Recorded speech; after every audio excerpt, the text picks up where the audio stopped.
तो जैसा कि आप वीडियो में देख रहे हैं, नरसिंहपुर क्षेत्र से पंचायती राज मंत्री प्रहलाद पटेल सिंह जी आते हैं और उसी गांव के गाडरावारा तहसील के अंतर्गत लगने वाला एक गांव जिसको मेहरा खेड़ा बोलते हैं, मेहरा गांव, वहां से अमेरिका रिटर्न माया विश्वकर्मा एक पंचायत की सरपंच प्रतिनिधि हैं और क्या मानती हैं एज ए मॉडल ग्रामीण पंचायत का कैसे बेहतर होगा।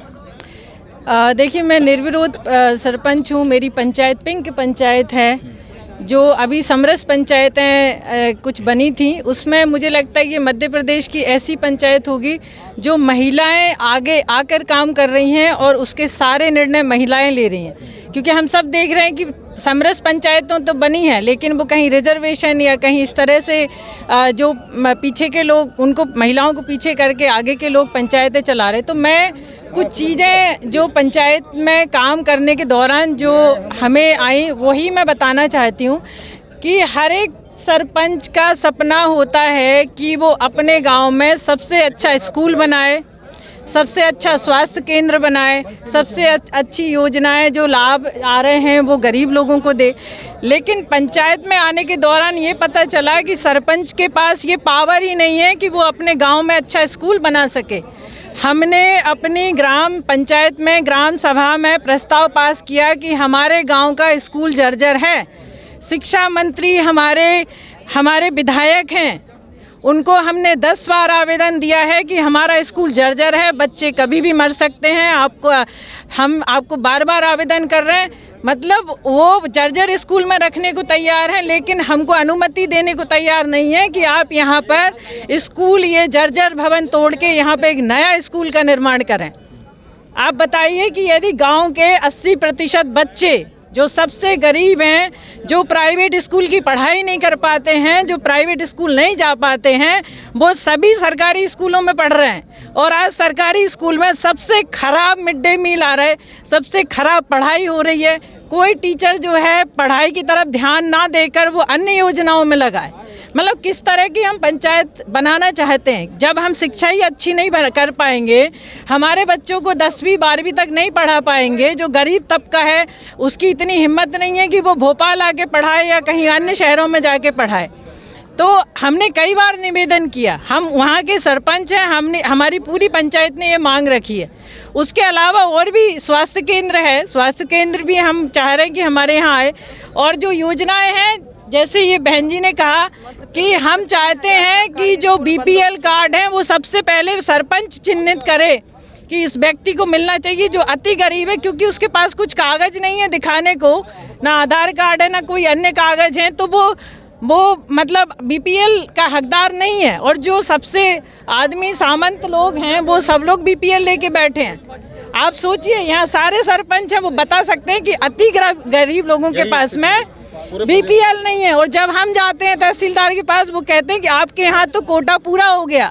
अरे अब कोटा सरपंच क्यों मतलब कम करेगा? आप जाइए, आप कैंसिल करिए जिनके BPL कार्ड नहीं बन रहे। तो इस प्रकार से हम चाहते हैं कि जो हितग्राहियों की योजनाएं हैं वो डिज़र्विंग लोगों तक पहुँचे, वो ज़रूरतमंद तक पहुँचे। जो सबसे ज़रूरी मुद्दा शिक्षा का है, क्योंकि आज देखें इतना बड़ा महासम्मेलन हुआ, लोग कितनी दूर से 800-1000 किलोमीटर से यहाँ आए, क्या उनकी बातें सुनी गई?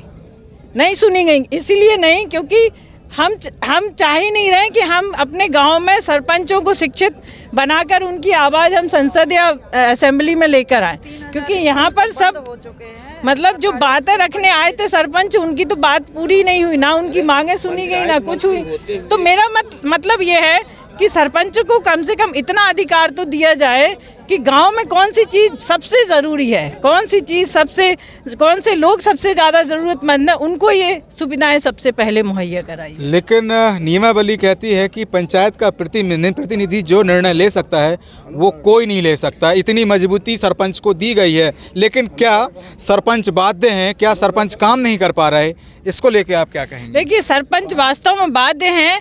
उनके हाथ ऐसे बांध दिए गए हैं कि मतलब उनको कभी इस नियम में, कभी उस धारा में, कभी उसमें ऐसे उलझा के रखा है कि वो अपना नहीं। जैसे मैं कहूँ कि हमारी ग्राम सभा ने यदि प्रस्ताव पास किया कि ये भवन गिरना चाहिए, तो मंत्री जी कहते नहीं पहले पीडीएफ जो पीडब्ल्यूडी डिपार्टमेंट है वो नहीं करेगा तब तक हम नहीं करेंगे। अब ये कौन सी बात हो गई? गांव के लोग ही सबसे पहले बता सकते हैं ना आपको। तो इस प्रकार से सरपंच जो करना चाहता है, जो वास्तव में बदलाव लाना चाहता है, जो एक आदर्श पंचायत बनाना चाहता है, उसके लिए तो कुछ है ही नहीं पंचायत में। मतलब आप कुछ भी योजनाएं, आप सभी सरपंच यहाँ पर हैं, ऐसा कितना फंड आ रहा है जो वो एक अच्छे से सम्मानजनक कोई काम को कर पाए। 5 लाख, 10 लाख, 15 लाख में आज की महंगाई देखिए आप। 2011 के हम लोग आंकड़ों पे काम कर रहे हैं। टीएस हमारी 2011 की बन रही है। सीमेंट उस समय 150 रुपये था, आज 400 रुपये बिक रहा है। हम कैसे उस टीएस में काम कर पाएँ?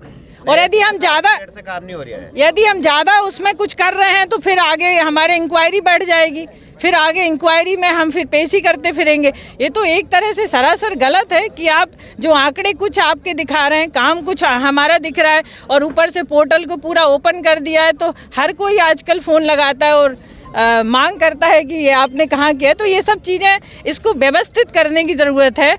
और मैं ये चाहती हूँ, क्योंकि ज़्यादातर समस्याएं पोर्टल की वजह से आ रही हैं। आप आज देखो, चाहे केवाईसी का पोर्टल हो, चाहे आपका ये जो भी योजनाओं का पोर्टल हो, उस पे जो चीज़ें हैं वो अपलोड ही समय पे नहीं हो पा रही। कितने लोग पिछड़े हुए हैं कि जिनका संबल कार्ड नहीं बन रहा है समय से, आयुष्मान नहीं बन रहा है। इतने सारे, मैं गरीब से गरीब आदमी आज एक शहर में जाता है तो उसके 500 रुपये खर्च होते हैं एक बार का, कोई भी एमपी ऑनलाइन से काम कराने में। ये सुविधाएं आप पंचायत में क्यों नहीं मुहैया करा रहे? और हर बार पोर्टल बदलने की क्या ज़रूरत? जो सरकार आती है उसका अपना पोर्टल आ जाता है। इसमें मतलब क्या हम अपने पंचायत में एक ऐसा सिस्टम नहीं बना सकते कि जिसमें एक ही बैनर के नीचे हमारी सारी योजनाएं चलें? तो इस प्रकार से ये सारी विसंगतियां हैं। तो आज सभी सरपंच लोगों ने अपनी बात रखी, और मुझे आशा है आपके माध्यम से ये सीएम हाउस तक में जाएगी। नहीं तो अभी तो 1.5 साल ही बचा है, हम पहले कुछ काम नहीं कर पाए और अब 1.5 साल में क्या करेंगे 2 साल में? अब जानना समझना ये है कि पंचायती जो स्ट्रक्चर है, पंचायती राज हो गया, जनपद हो गया, जिला पंचायत हो गया और माननीय कलेक्टर, क्या अब ये स्ट्रक्चर मजबूती की ओर बढ़ेगा? क्या इस पर आज के जो कार्यक्रम रहे उसके बाद में कोई कदम उठाया जाएगा? ये जानने समझने का विषय है, क्योंकि बेहतर से बेहतर बनना ये पंचायती राज और जो प्रशासनिक तंत्र है, जो राजनीतिक तंत्र है, उसका सहयोग और गठजोड़ बहुत महत्वपूर्ण है। फिलहाल वीडियो किसी और क्रम में हम आपसे पुनः मुलाकात करेंगे। कैमरामैन सलमान गनी के साथ मैं संकेत नायक, यश भारत न्यूज़, भोपाल।